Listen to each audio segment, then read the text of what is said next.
Welcome to the Butter Notes podcast with three guys who have no business listening to music, much less talking about it. All right, we're coming back at you with another slab of raw beef today. Raw beef number 6. So we've talked about 18 albums. This will be it'll be 16 through 18 today. Nice. I just gotta say before we get going, this is probably my favorite collection of records we've done in this series. I gotta say, fellas, we have great taste in music. Yeah, god damn, we have great taste in music. Big brain, taste in music. I do. But let's not get carried away.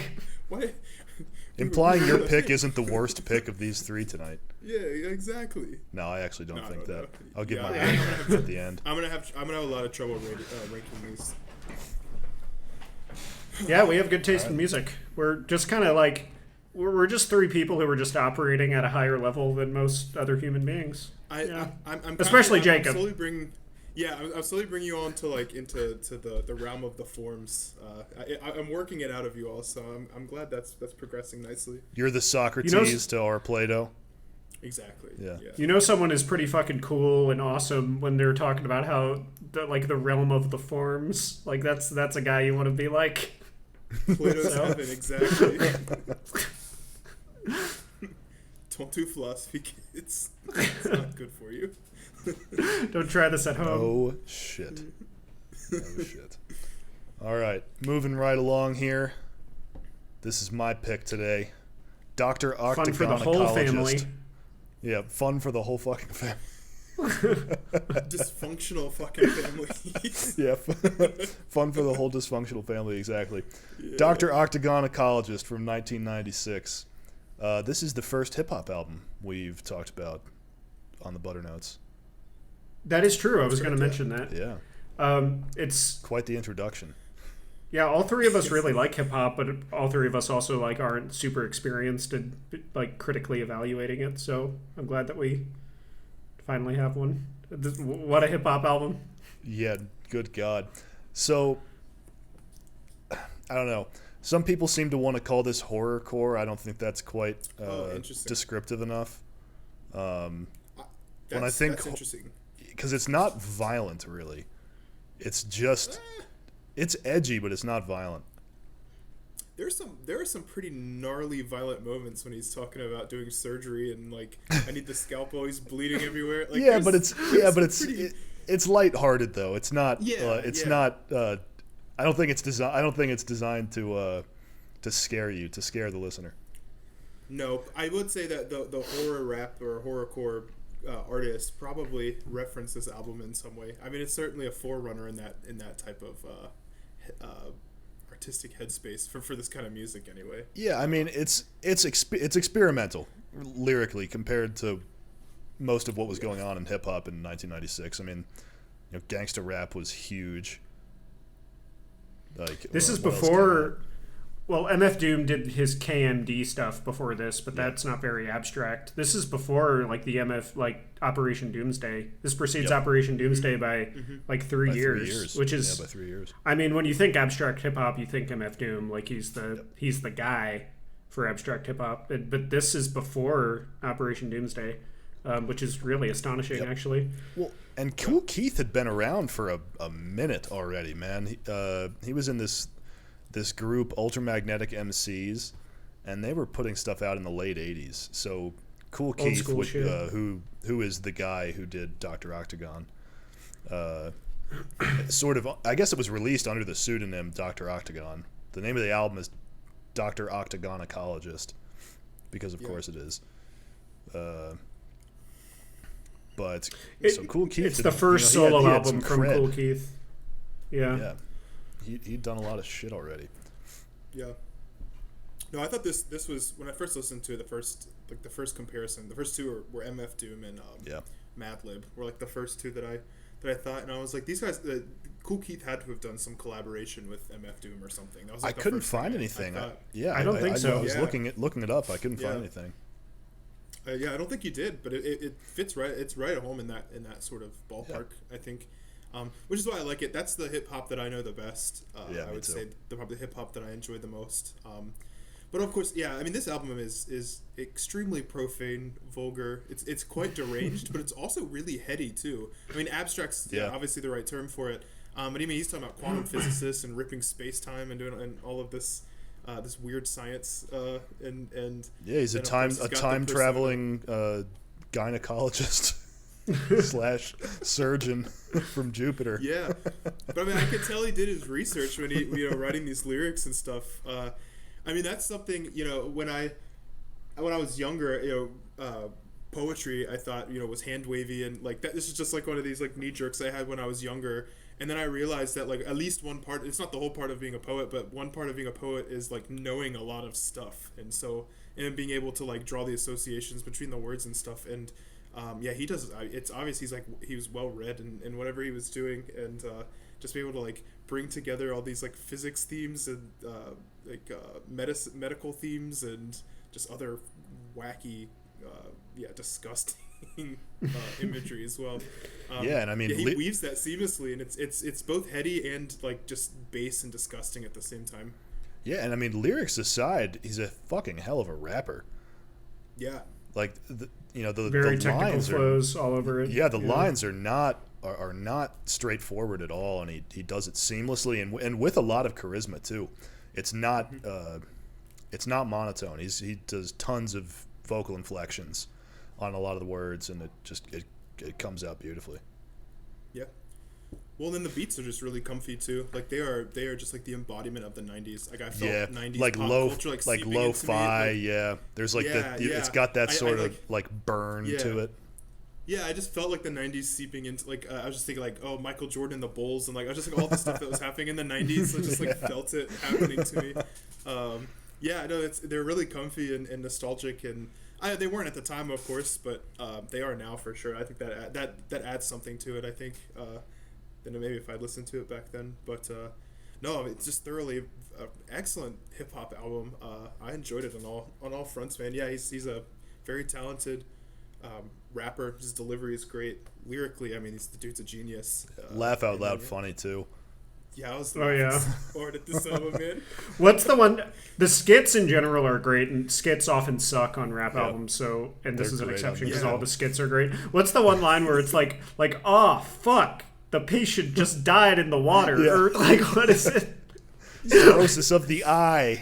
Oh, just like we need the doctor down here immediately. Oh fuck, the patient just died. The delivery of that had me cracking up. He's doing like the TV commercial, and he's like, call 1-800-PP5 1 doo-doo. It's like, what the hell? And then another lyric I wrote down that I loved, I forget what song it was on, but he was like, mating with baboons with buffalo wings. And the way he delivers it, he's like, mating with baboons with buffalo wings. Sort of. So I just listened to this again earlier today, and he sort of laughs at the end of that line too, which I love. Yeah, it's like he's a kind of fourth wall breaking. Yeah. The funniest skit is a visit to the gynecologist, though. Mm-hmm. It's so fucked up. It's so fucked up. It's so fucked up. Yeah. So, if this would have come out today, first of all, it would have been like this album would have been the biggest meme factory of all time. If it would have come out today, I could see that. Like of all time, this like I'm surprised. Like, there are older albums that are meme factories, too. Like, In the Airplane Over the Sea is a meme factory, and that's from the 90s. So I'm kind of surprised that I hadn't been exposed to this before, or that, like, this album isn't all over the place on, like, music forums or, like, on 4chan and shit. I'm like, and maybe it is, but I was definitely never exposed to it. I've never seen it on any forums. I found this in some listicle when I was putting together my spreadsheet, and just got around to it. Probably last year. Was it Pitchfork? No, it wasn't Pitchfork. It was like a top rap albums? Some like essential hip hop albums of the 90s or something. Okay. Well, this is taking bringing out like the shock element in music, drawing it out to something like a delicacy even, right? And I think a lot of the music that comes out today is meant to shock. Some of it is shocking, but it's just almost like the attempt to shock nowadays. I don't know. It's much more self-aware and disturbing. And this album was doing that beforehand. And I think it's just as back in the day when something was shocking, it was sort of precedent setting. So it wouldn't be a lot of people listening to many albums back in the day that were considered shocking wouldn't be so shocking. They'd be considered tame or something. But this is right up there with like I think someone Zoomers who are into the macabre and that sort of thing listen to this album and just be as equally shocked by it now as people would have been people maybe in the 90s if it hit the mainstream would have been incredibly shocked maybe. So maybe it's a good thing it didn't. I don't know. But yeah, it's incredibly shocking. Like lots of shock value in the record. Yeah, and like I think one of the reasons why it is because it's so weird. Like it's handling like the macabre in a very surreal way, in a way that makes it like kind of more shocking than like a more standard horrorcore album. Right. Yeah. Well, I'm thinking like what Tyler the Creator, like Odd Future and that group is doing. I mean, this predates that by at least 10 years, more than 15 years or so, something like that. I mean, yeah, he was doing this so much earlier than that, and yeah, you could throw this in the mix with that sort of stuff, and it's probably more shocking than a lot of stuff that those guys are doing. Probably the most shocking rap album to get like extremely mainstream would probably be the Marshall Mathers LP. And like, do you think that like, would you say that like an album like that is more or less shocking than an album like this Kool Keith record? I think more. I mean, like something. That's sort of what I was getting at in the beginning here. Like, this is over the top, but not in a different kind of way than Kim is. You know what I mean? Exactly. I agree. I think Kim is designed to provoke something in the audience that I don't think is there in this stuff. I think this is more fun. Yeah, like like I was laughing the whole time. Yeah. Yeah. Yeah, me too. I don't know. There's obviously a humorous element to it for sure. Yeah, and it's just it's more lighthearted all the way through, even if it's not being funny. Even if it's not being funny. Yeah, it's like he's just taking thoughts he had when he's being gross with his boys, and he's like, I'm just gonna write this shit down and rap about it. And yeah, sometimes talking and writing and singing in that way is really cathartic too, and it can be really funny. Just like word salad, disgusting, word salad can be really cathartic. And I think that's something I felt when I listened to this, is just like, oh man, it's just like saying any disgusting thought that comes to your mind and just laying it out. Not that there's no like storytelling at all, or it's completely incoherent even. It's really well crafted, but I really like that element of it. There was just so much awesome filth everywhere in pop culture in the 90s. Like, people talk about how great the 90s were, and like they really were pretty fucking awesome. Like, they're just like pop culture in the 90s was so deranged, and like even shit like this, which was pretty underground. Free. Yeah, like pop culture in the 90s was fucking awesome. Like, memes aside, it definitely was. And like, because like as bizarre as this album is, like I think you can place it fairly cleanly into 90s pop culture. With shit like Mortal Kombat, like kids are reading Goosebumps and scary stories to tell in the dark. Tarantino. Yeah. Yeah. Rap in general in the 90s was super brutal. Even mainstream stuff. So that reminds me, when did you guys first start listening to any hip hop? Probably the same time you did. 7th grade. Yeah. For me, 7th grade, yeah. For me, it was way earlier than that. I remember this. Some of the first music I ever listened to on my own was hip hop. Was like I bought a Fresh Prince compilation when I was 9. Wore that CD out. I'm not gonna hate on Eminem. Then I got into Eminem after that because I was a suburban white kid, and then gangster rap down the road again, and being a suburban white kid. Somebody did buy me an 04 Grammys nominee CD, and it had In the Club by Fiddy and Lose Yourself. And I loved those tracks. I was like 8 or something. Oh, yeah. Of course, it was censored, so none of the Walmart edition. It through. Yeah, exactly. I loved my birthday. I got into rap later than you. I remember that you were into it before I was, James. I was like, we were both very young. We were like 10, and you were into it, and I was not yet. But it was the most popular music in the world for a while. It still is. When we were that age. Probably still is, yeah. Yeah. Eminem and 50 Cent. Like, I loved Get Rich or Die Trying and The Massacre. I love both of those albums. Yeah, Nelly was huge too back then. I didn't like Nelly back then. Not even back then. Oh no. Yeah. I had a friend who would bring. I remember he brought a Nelly CD on a field trip or something, and it had a Notorious B.I.G. cover on there or something. So I got into Biggie that way. That was cool. Yeah, I got into that in high school. I didn't quite care for That's good stuff. the Nelly stuff. Yeah. When did Illmatic come out by Nas? I heard that 94 as well. Mid 90s. Yeah. Yeah, I must have heard that around like 6th or 7th grade. Believe it or not, I actually just heard that for the first time maybe like a year or two ago. That's 2 or 3 years ago was the first time I heard it. Yeah, that's a classic. Yeah. I never got like super into hip hop when I was younger. I liked Eminem. I liked 50 Cent. I listened to some Nas, but I never listened to all of Illmatic. But Eminem and 50 Cent was like almost the extent of the hip hop that I really got into before I was an adult. I got into Wu-Tang in high school. Yeah. Oh yeah. That's that good stuff. Yeah. And then when I was a freshman stoner in college, I obviously got into Mad Villain like everybody else. Fuck yeah. Yeah. That's hot. Yeah. Yes. Good. That's great stuff. The Loot Pack stuff from Madlib. That's some good stuff. Yeah, so I was talking about this with somebody the other day. There's way more hip hop that I don't like very much compared to the hip hop that I do like. But the stuff that I really like, I really, really like. It's very, very good. The abstract stuff is your favorite, right? Yeah. Oh, definitely. I think you gave Operation Doomsday a 5 out of 5 on your music, if I recall. Yeah, I just listened to that maybe 3 weeks ago. That's an amazing album. Yeah, it's killer. Yeah. Yeah, I love the abstract stuff. I like horrorcore.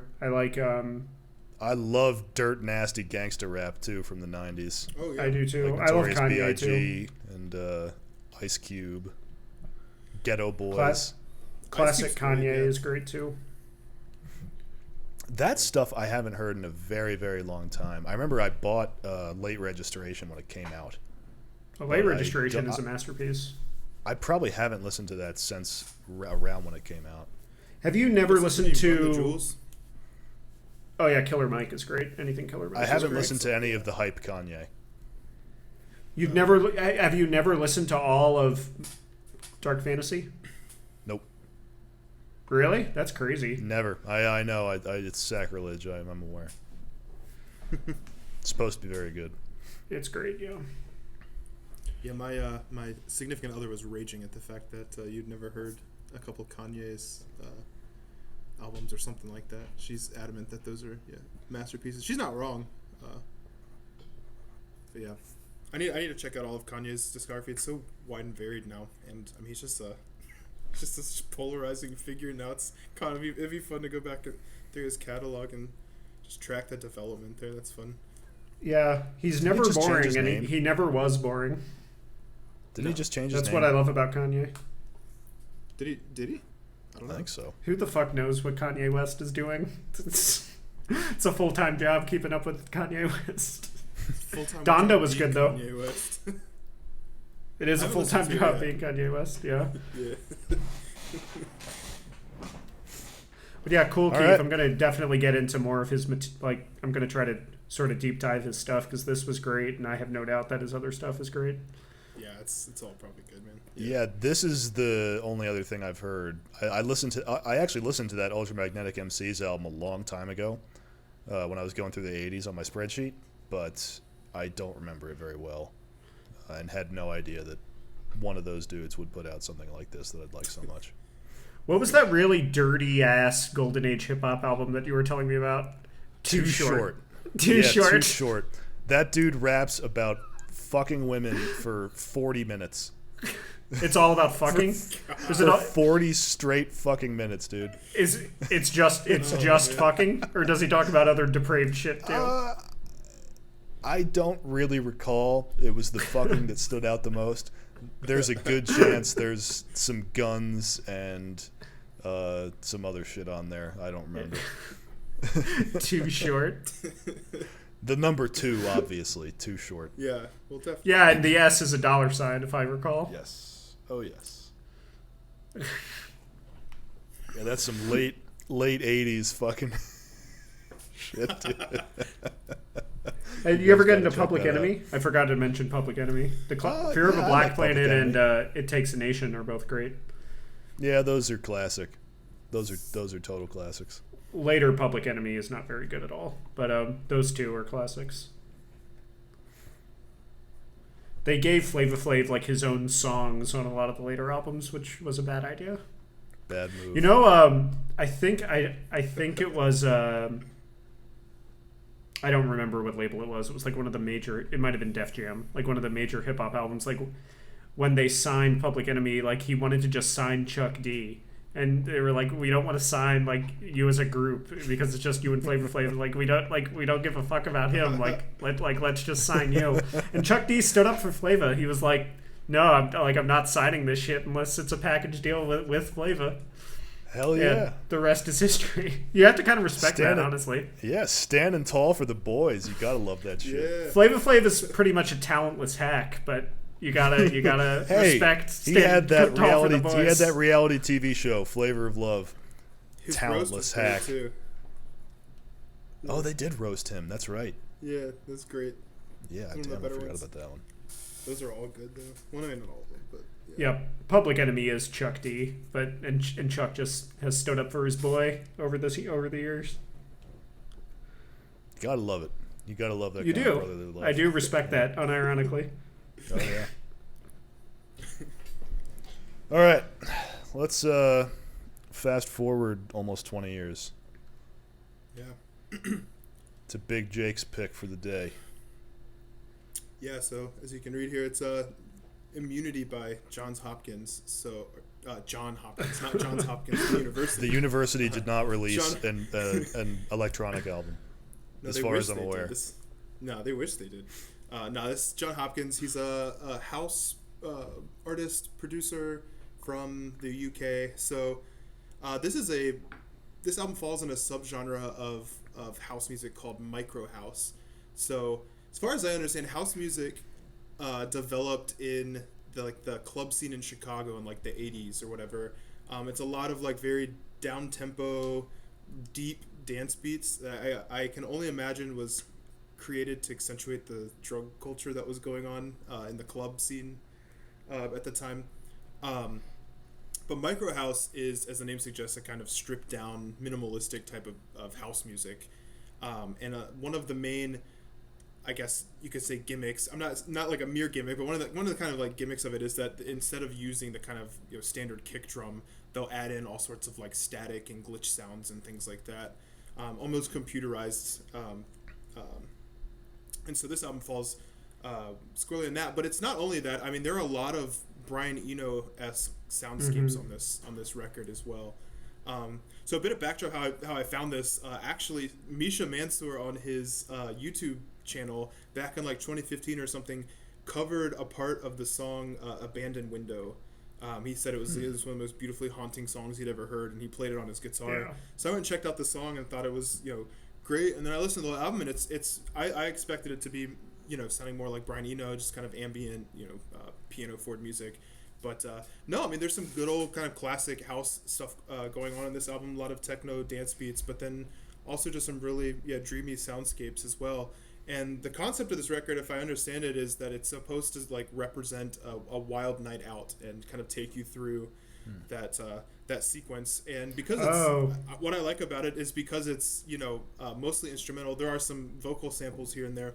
But because it's mostly instrumental, it doesn't really tell you what that night out is like. So I guess you get to fill in the gaps.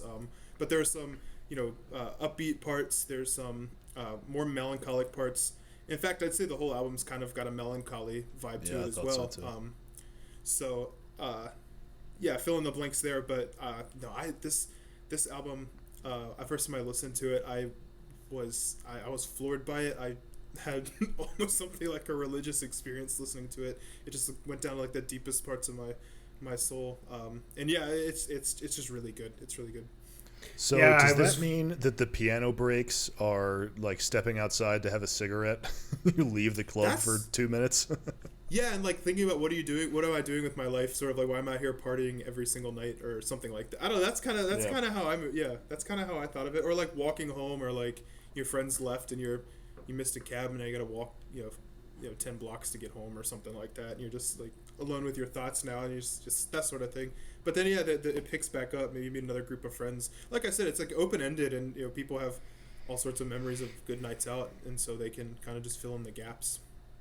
I don't really like imposing narrative onto instrumental music. I like the pure abstraction of instrumental music, but that is an interesting way of listening to the album, even though I'm not particularly inclined to. Sure. But yeah, I was floored by this album too. I thought it was fucking amazing. I rated it a 4.5, but I'll probably bump it up to a 5. Like immediately, I have a 4.5 as well, but I need to. Yeah. It starts, the first track. It starts, and like you're getting like the sort of like field recording of someone like going out to his car and like messing with his keys, which is like a field recording that you hear on albums a lot. Like a lot of times when there's a field recording like on albums, like that's for some reason that's common. Like someone messing with their keys by the car. And then there are a lot of there's a lot of that. He just used sounds from around the house when he made this album. That was a big part of it as well. I'd read. I was so used to like hearing that kind of thing. I was like, okay, this is the intro field recording, and then like the beat's gonna start. But like the field recording like turns into the beat in this really insanely awesome way, and I was like, this isn't just the intro. Like it's turning into the beat. Like he like transforms just like the recording of the dude messing with his keys by his car like into the beat. And it was fucking amazing. And that's all in like the first minute of the record. And then like after that started, I was like, yeah, this is gonna be really, really fucking impressive. And the whole album is. Oh, then we get to Open Eye Signal, the second track, and the way that like that deep house feel builds over the course of the track. Just like the dynamics keep getting turned up. By the end of the track, it's just thumping, hitting you. Just because it's really like deep feeling. Just the way he builds the tension. And he'll hold on to that tension for a long time and just string you along at certain points, and then he'll eventually just let it go. When you get to a track like Abandoned Window, it just kind of cuts out and then the piano starts and you're like, whoa, and you can like breathe again. Man, it takes you on a wild emotional journey listening to this album. I found this through Periphery's guitarist, so I don't like, it was just such a weird, like fortuitous discovery. But I also noticed over the years...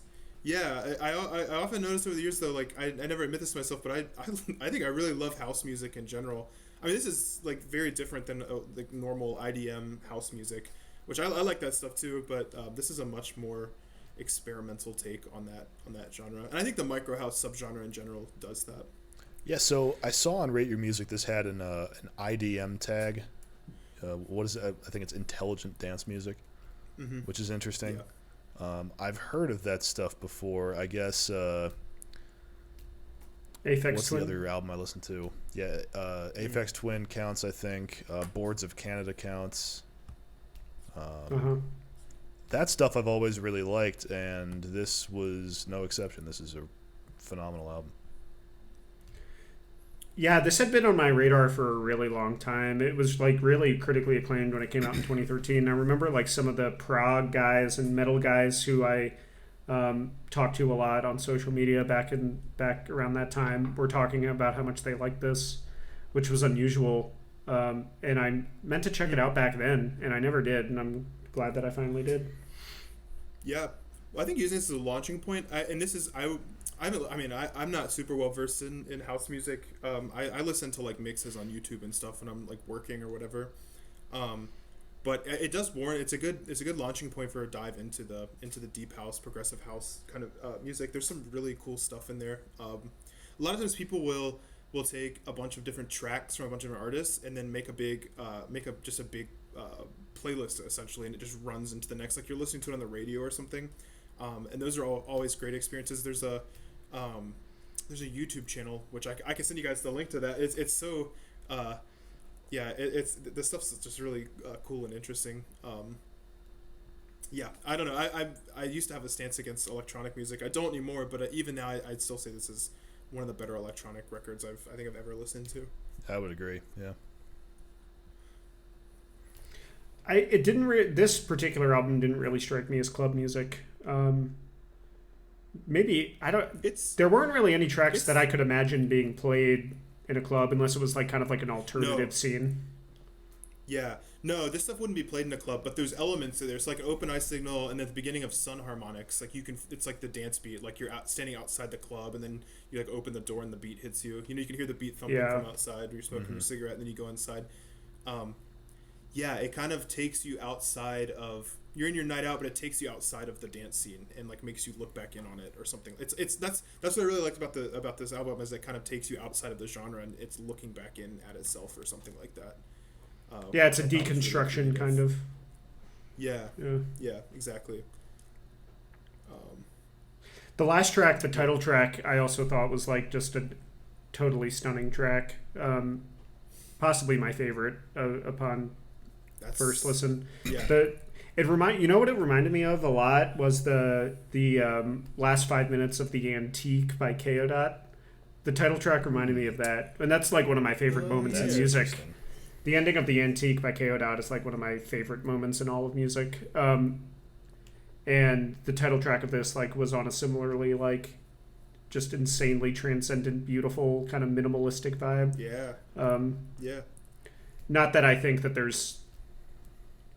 I doubt that there's any mutual influence between those two artists, but it reminded me of it. I got to go back and listen to that now with that in mind. That's interesting. You know what I'm talking. You know what I'm talking about, though. You guys know that. You guys know choirs well enough. Yeah. Oh yeah. Yeah. No. There's a lot of avant elements on this record for sure. A lot of experimentation. Yeah. I mean, it conjures such a picture. This album, this kind of music in general, I think. It's relaxing but engaging at the same time. That was something I had written down because I was working when I was listening to this.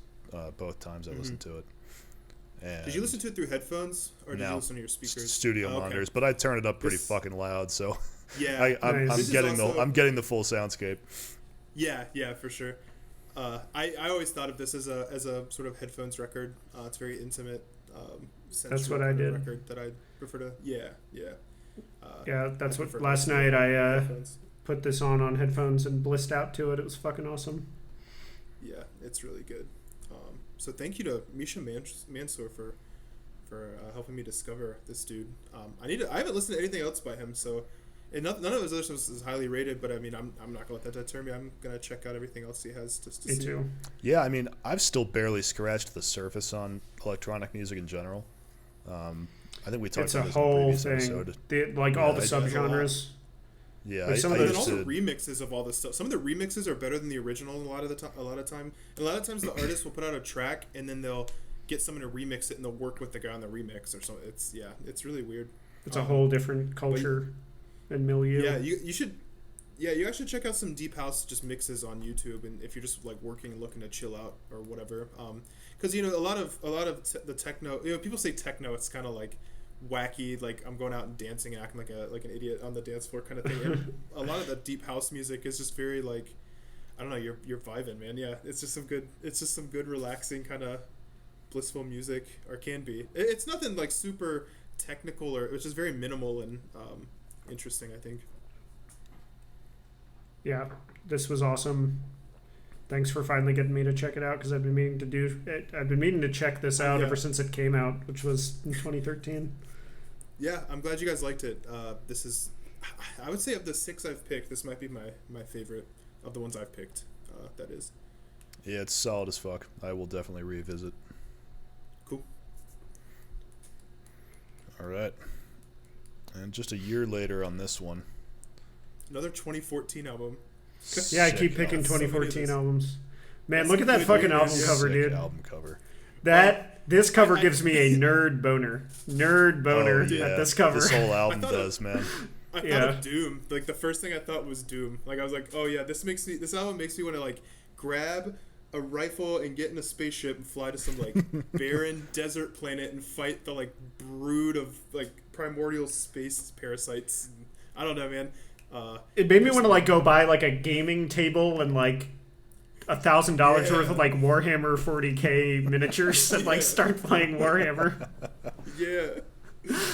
Oh, it's so badass. Yeah, it's really cool. For those just listening, this is Labyrinth Constellation by Artificial Brain, which just all four of those words are doing so much for me. Yeah. So this is technical death metal when it's done well is amazing, but technical death metal is often not very good. And this is one of the best technical death metal albums, not only of like the past decade, but I think probably of the genre. Yeah, this is a hell of an album, dude. Like, and I just went through a ton of like classic '90s technical tech death, and this just stands out like hell. Yeah, like there's not a single riff on this album where like you listen to it and you're like okay, that riff, like I understand that riff, like that's a riff I've heard similar riffs like that before.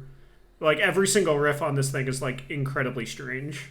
Like I try to like parse some of the riffs on this album and I'm like, I don't even understand what's going on here. Like, not even because it's so technical, but just because it's so weird. Like everything is so off kilter on here. So I was like, so weird. I think you can attribute a lot of that to the guitar sound they have. So they've got the brutal down-tuned shit, but then there's also this like glassy, sort of cutting, like searing guitar parts. They're not leads really, though. It sounds like very rhythmic. It sounds like this sort of blend of acoustic guitar and electric guitar playing these big, really trebly riffs across all the strings. Mastodon does this a lot too. There's a similar guitar sound there. Do you know what kinds of guitar parts I'm talking about here? Are you talking about like the kind of black metal influence, like tremolo picking riffs? No, because those are all over this too. They're not tremolo picked, although I know what you mean there too. I mean, this is all over the album. I'd have to point out a specific part to explain it, I guess. But yeah, like I'm sure I know what you mean, but I don't necessarily have the musical vocabulary to be able to know what you're talking about just without hearing it. But yeah, maybe like if I did have that vocabulary, I'd be able to make more sense of like these riffs, but I can't, and I like that. It's a mind fuck of a technical death metal album, which is how the genre should be. Like when you listen to technical death metal, it should be a mind fuck. Oh yeah, and this album is. Yeah, no, I read a comment. I actually, one of the only times I agree with the comments on Rate Your Music, this guy said, the production on this album is stellar. Yeah, and I think with tech death, that's something. I think great production is something that I would appreciate more in this subgenre of death metal, because I don't know, just all the stuff they're doing with the guitars, the intricate drum work that they're doing. The bass is an important part. That was something, I think it was on the second to last track. A lot of times the bass just kind of follows along with what the guitar is doing, but then they'll pull it out. It'll kind of drop out of what the guitar is doing, and there'll be these really gnarly bass lines, almost jazzy bass lines going on in the background. I don't know if you guys followed that at all, but the guy said that you can kind of just pick an instrument and follow it through the album, and it just doesn't get boring. Because a lot of people listen to death metal and say, like you said, Anthony, like, yeah, I've heard this before, or like, oh, they did that on the previous track, and like, okay, yeah, it's fun, and I got what's going on. But like on this one, yeah, like it's always creative, always really interesting, and it's the same for all the instruments. I thought the drumming is gnarly, and like the blast beats sound almost like machine guns. So just like looking at the album cover, just thinking like these like space parts like killing a bunch of like alien insects, or I don't know. Just the imagery is really cool. And then yeah, just the overall aesthetic of the album just made me feel like powerful listening to this album. And like evil's not the right, like there is some like evil elements to it, but that's not exactly. It's just like it's not like Altars of Madness. Yeah, it's much more. It's more sci-fi. Yeah, exactly. Yeah, like the song titles like say it all, like some awesome song titles. Oh yeah, Moon Funeral, which Moon Funeral has to be one of my favorite death metal album songs. Yeah. And it's the longest track. Yeah, hell of a track. Yeah. What was the lyric? There's one lyric I really liked. It was like cyborg sentient molecules or something like that. And I don't know, it's stuff like that. And it's kind of abstract as well. You can kind of like place what you I don't know. It just creates a lot of cool imagery. I don't know. I'd love stuff. I love when bands use that kind of abstract. I know a lot of people say it's pretentious or something like that, but it's just like, I don't know, it's just a bunch of cool words, and they've got a rough, coherent like narrative going on in it, and I don't know, it just sounds cool. And if you follow the lyrics, it just sounds cool. Yeah, with an album like this, you want it to just be really, you want it to be fucking brutal and cool and like stroke your nerd, as I said, stroke your nerd boner, which this album does. Yeah, exactly. They do not spare the brutality for the nerdiness, though. Holy shit, this is a brutal album. It doesn't let up. There's not a second of it that onslaught. Yeah, it is a fucking onslaught. Yep. Yeah, like so I looked up these guys on Encyclopedia Metallum, I think it's called. It's like a metal archives website. And there's a picture of these dudes, and one of them, I don't know which instrumentalist it is, but one of them is wearing a Magma t-shirt. That tracks. Yeah, doesn't that track? That tracks. Like lyrically and compositionally both. Yeah. Yeah, it wouldn't surprise me if like all of these dudes listen to a lot of prog. I wouldn't really call this. I do believe that Artificial Brain are on prog archives under tech extreme prog metal, but I don't really think this is progressive metal. I think it's just tech death. But it wouldn't surprise me. It doesn't surprise me at all, knowing that one of them likes Magma. Probably all these dudes really listen to a lot of prog. Yeah. Well, I'm sure it gets thrown on the prog archives. Just they're great. They're great at their instruments. Like they've got great technical ability. They're really flashy with it too, which is perfect for this kind of music. You're right to bring up the production too, Jacob. It's crystal fucking clear on this album, which is really important. Like if this was muddy, it wouldn't hit the same way.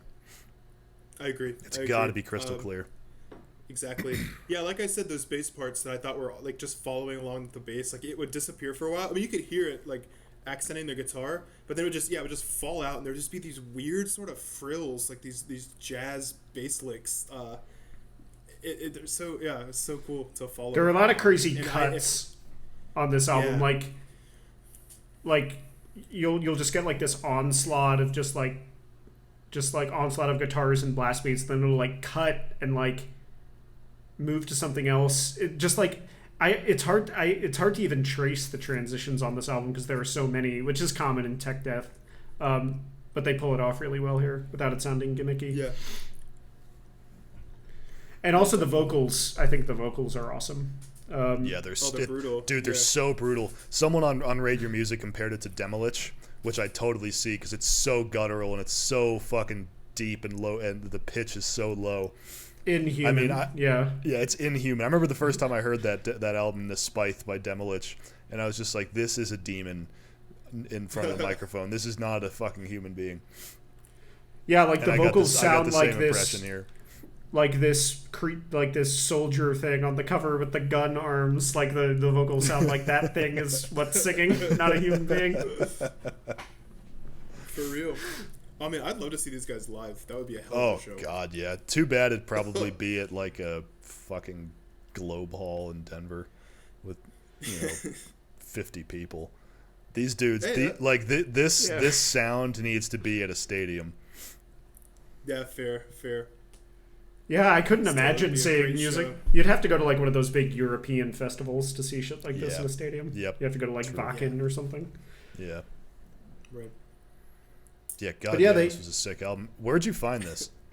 This I found. You're gonna crack up. I found this through Fantano. He reviewed it in 2014 positively. Wow. And that's when I followed him way more closely than I do now. Wow. That's how I found it. Yeah. What he rated? A soft 2? I think he gave it like an 8. Oh. Wow. Yeah. Wow. Hey, good on him. And I mean, this is an amazing metal record, so like, you'd be a fool to rate it lowly. Like the only people who would rate this poorly are people who just don't like extreme metal. Yeah. Yeah. But if you like extreme metal, you're gonna like this shit. At all. Yeah, if you have any taste for it at all, you'll appreciate this. Yeah, so good. This is the first set of albums where I rated all of them at least 4s, and like the thing is with the way the Rate Your Music works, I don't have all those intervals, so I can't pick in between. So it's like they're soft 4s or hard whatever. They're probably all above that. Well, I was thinking about this. I was thinking about this today. Like basically all of my ratings are totally ad hoc. Like there's no calculus happening when I click whatever star. You know what I mean? No, because I'll go back and look at something. I'm like, why are those two albums? Exactly. Well, it's just there's just no nuance to the ratings. Number one, and number two, you can't remember everything you listened to in that album, and some of the albums you haven't listened to in a long time, and it's just. And you're rating different genres, so it's like it's really hard to kind of come to. That's I think that's for the community to figure out. When we're doing this, it's just what do I like? Yeah. It's really hard to set up those kinds of degrees.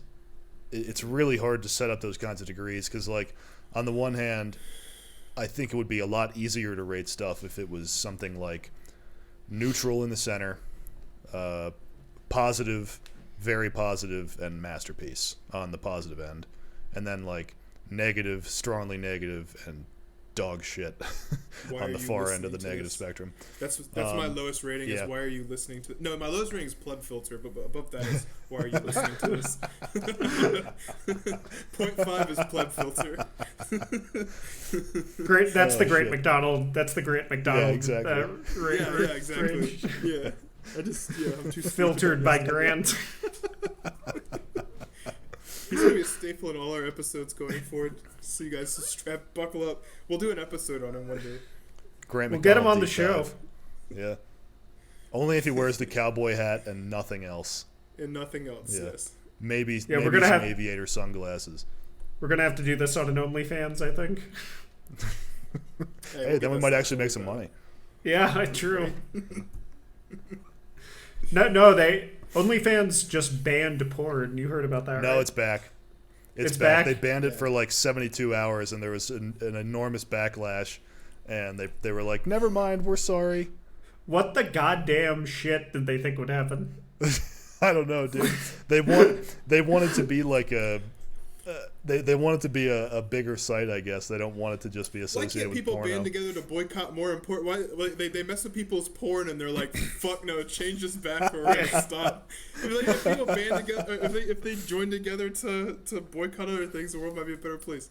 Oh well. No shit. And it's also like a ton of people make their living off that shit. You get like, and then like the platform that they use to make their living that was designed for that purpose, like decides to ban it. Like, pull the red like what the fuck?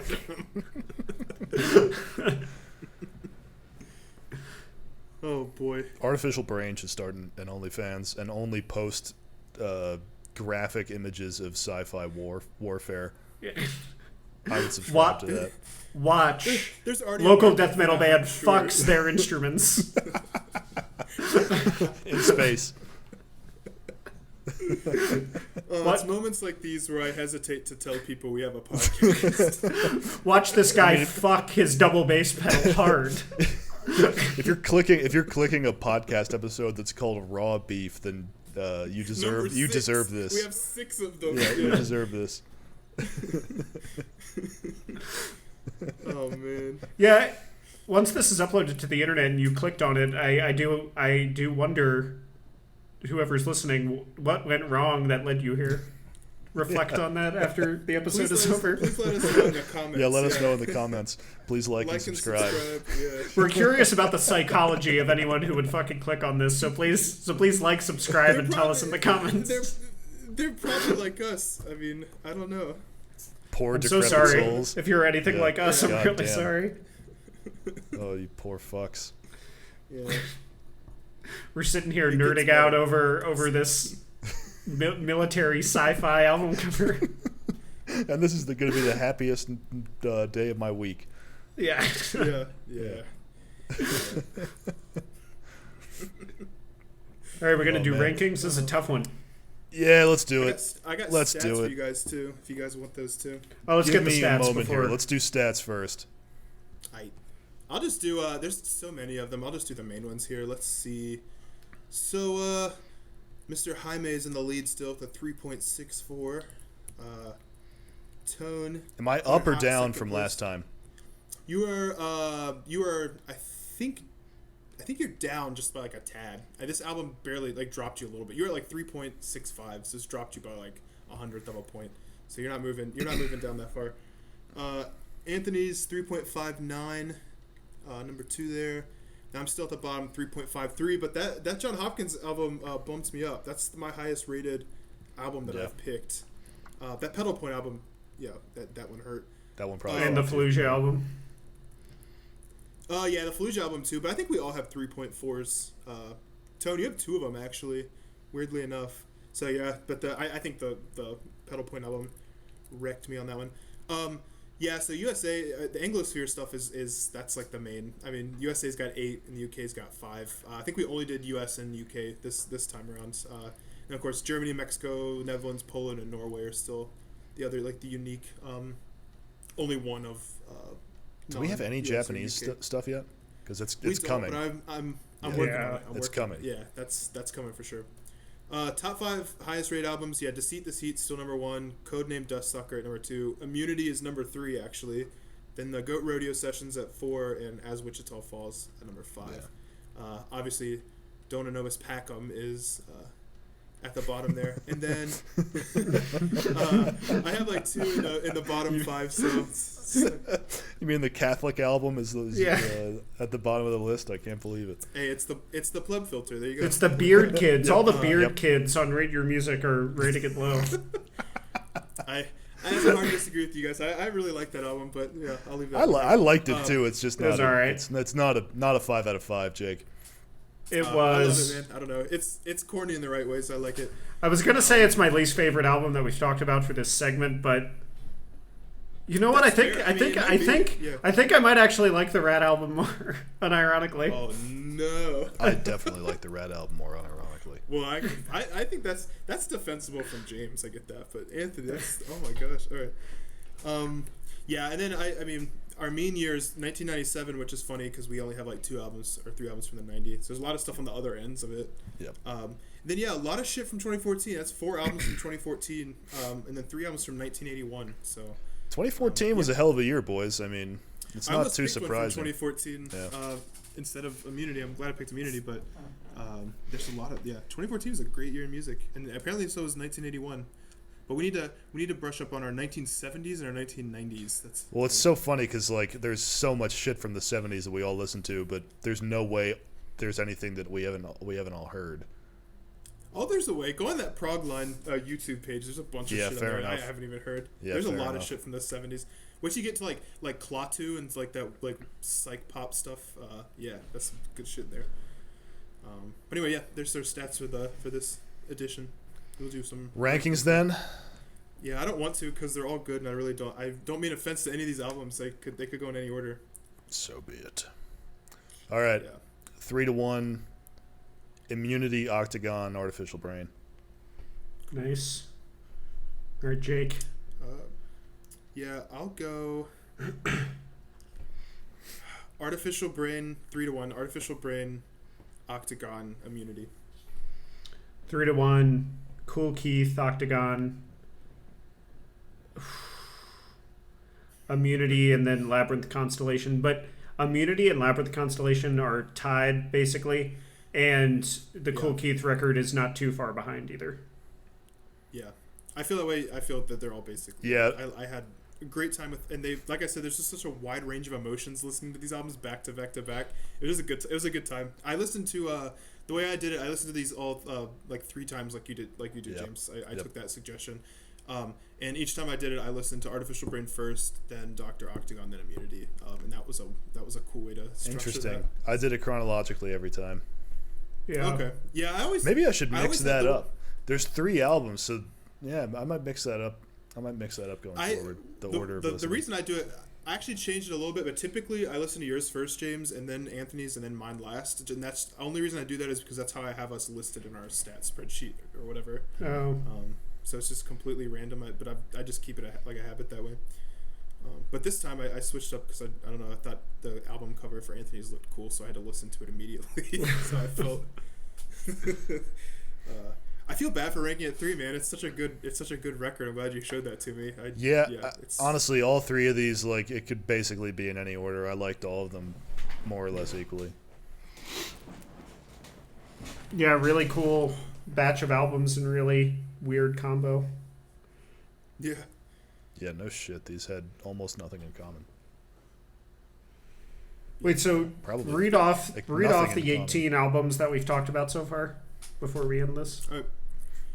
You want me to do it for each person or just like the whatever order you have it? Batches we've done. Okay.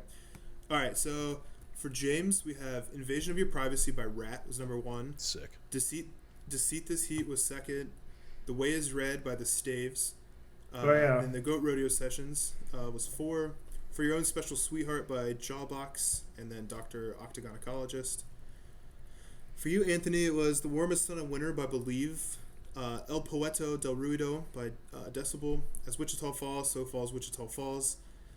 Its album time was 4th, Codename Dustsucker 5th, and Labyrinth Constellation. And then for me, The Flesh Prevails, Contact by 7 for 4, Dead Air for Radios, Chroma Key, The Splendor of Fear by Felt, Donna Nobis Packham by Pedal Point, and Immunity by John Hopkins. Johns Hopkins. John's Probably going to be hard to break that habit. Sorry, John. If you had to pick a favorite of all 18, would it be the Metheny album? It would probably be that for me, but these three definitely are be in the Rat running. for me. Obviously. I wasn't even asking you because that's obvious. Yeah. Quick top 5, just looking at this for me in no order, is Goat Rodeo, As Wichita Falls, Immunity, probably Dr. Octagon, and Contact by 7 for 4. That's probably my top 5 if I had just had to rattle them off there. But I don't Goat know. Rodeo is probably my number 1. Wichita Falls is up there. Wichita's probably my favorite of the ones we've done. Yeah. That was like the unequivocal. Yeah. This Artificial Brain one is honestly should be pretty up there. I knew you would really fucking like that one, James. Yeah, that is my cup of tea. Yeah, I don't know. Did either of you show Labyrinth Constellation to your women companions? Haley'd probably dig that, actually. I don't know how she feels about metal. I'm just curious. Joanna doesn't recoil at stuff like that usually. She does not like System of a Down, but this stuff, that didn't bother her that much. She's just kind of like, Haley's got a taste for metal for sure. I think Opeth is what piqued her interest originally. That That's makes a good sense. place to start. Yeah. Yeah. Old Peth. Yes, Old Peth. Although she's a Old Peth. big fan of New Peth too. Hey, it's, she would leave me for Michael Ockerfeldt. She would leave me for Michael Ockerfeldt, and it'd be totally cool. It's Halloween tomorrow, October 1st, the month of Halloween. I'm gonna listen to all the New Peth stuff. Oh yeah, I remember you said that you think it's like Halloween music, which I don't know if I really see that, but I think it's like peak Halloween music. When I listen to Sorceress and In Cauda Venenum, I'm like, yeah, this is just Halloween shit. I don't know. I do not see it for Sorceress at all. I really don't get that. I see it on Uncauda Venenum. You've played?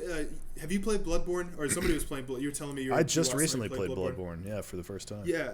Incauda Venenum fits that aesthetic perfectly. I don't see it for Sorceress at all.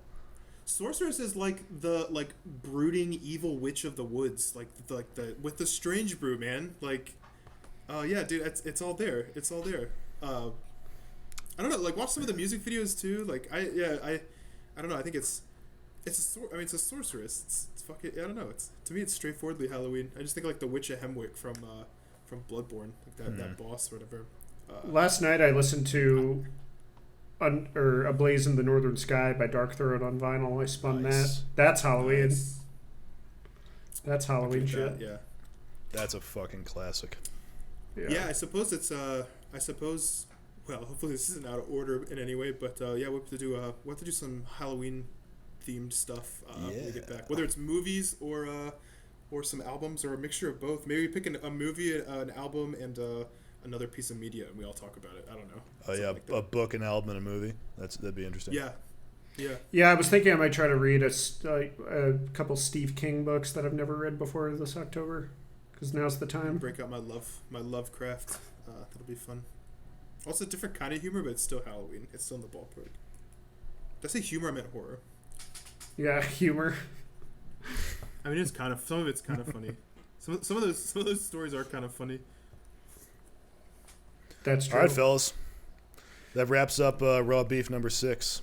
When we get to 30, we should all put together some kind of top 10 maybe each. Yeah. Oh, 30 albums total, not Raw Beef. Once we've done 30 albums total, yeah. Gotcha, yeah. Please list what psychiatric medications you're taking in the comments. We're curious. And until next time. And don't lie, we know it's lithium.